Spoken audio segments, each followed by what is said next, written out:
مسئلہ 15 رمضان مشترک گھر اور کاروبار میں زکوٰۃ کیسے ادا کریں؟ واضح رہے کہ زکوٰۃ کے واجب ہونے کے متعلق شریعت نے ہر آدمی کی اپنی ملکیت کا اعتبار کیا ہے اور ہر صاحب نصاب پر اپنے نصاب میں سے خود یا اپنی اجازت سے کسی اور کے ذریعے زکوٰۃ نکالنا ضروری ہے۔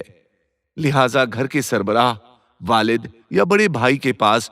جو بھی آمدن جمع ہو جائے اور اس پر سال گزر جائے تو اس میں سے جو حصہ والد یا بڑے بھائی کا بنتا ہو اور وہ نصاب کے بقدر ہو تو اس کی زکوٰۃ نکالنا والد یا بڑے بھائی کے ذمے ہے،